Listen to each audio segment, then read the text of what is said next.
was almost burnt. They poured petrol around it. They pelted my mother with stones. They took my 3-year-old son. They wanted to put him in a pit latrine. They beat up my house girl who tried to protect my son. But here I am today. I'm doing my 4th term. People will always use sexual issues against you. One day I was attacked in Parliament. The men beat me up and undressed me. Then they go out and tell people I undressed myself. If I was bothered about it, I would never vie again. But you must also learn, which is, I think, one of my greatest assets, is the ability to poke fun at myself. All that requires a very healthy ego. Physical violence that a lot of women were being, meted on by their male challengers. And at that time, actually, it happened to a lot of my supporters.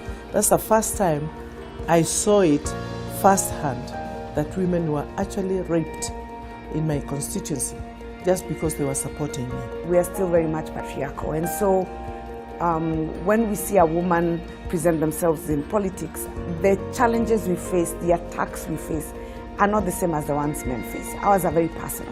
Also insults from podiums and platforms by men. I mean, insults that have nothing to do with service, service delivery or your office. Just personalized insults. And they know how to target women, and they know exactly what to say to make you think, is this thing worth it?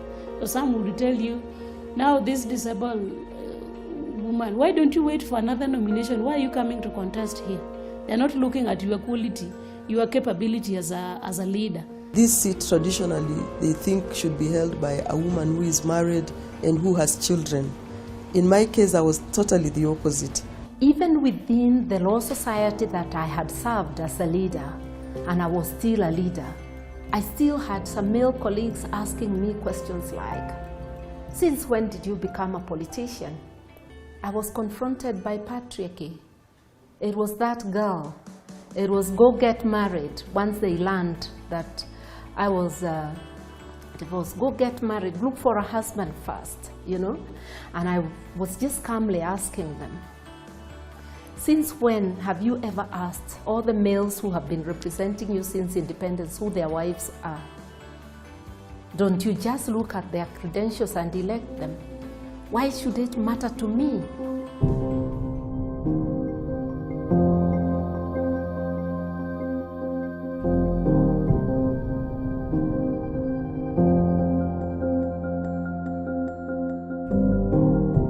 Is it okay for a PM to take maternity leave while in office? Okay. If you're an employer of a company, you need to know that type of thing from the women that you're employing. Because it is totally unacceptable in 2017 to say that women should have to answer that question in the workplace. Before her baby girl was born, NBC's Cynthia McFadden sat down with the Prime Minister to get her take on the criticism.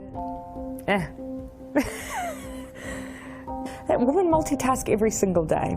Can I be a Prime Minister and a mother? Absolutely. Absolutely. Will I have help to do it? Yes.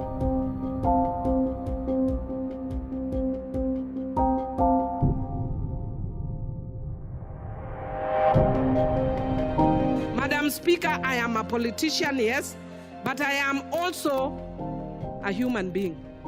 I am a woman. I am a human.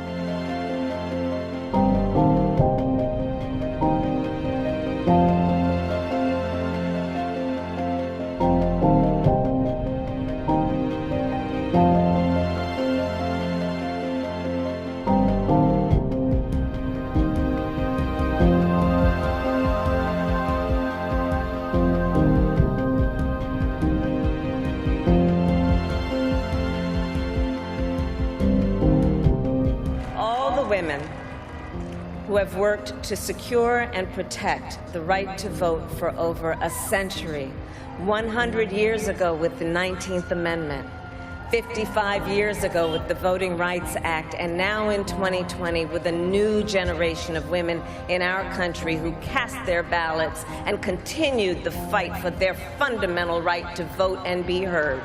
Tonight I reflect on their struggle, their determination, and the strength of their vision to see what can be unburdened by what has been.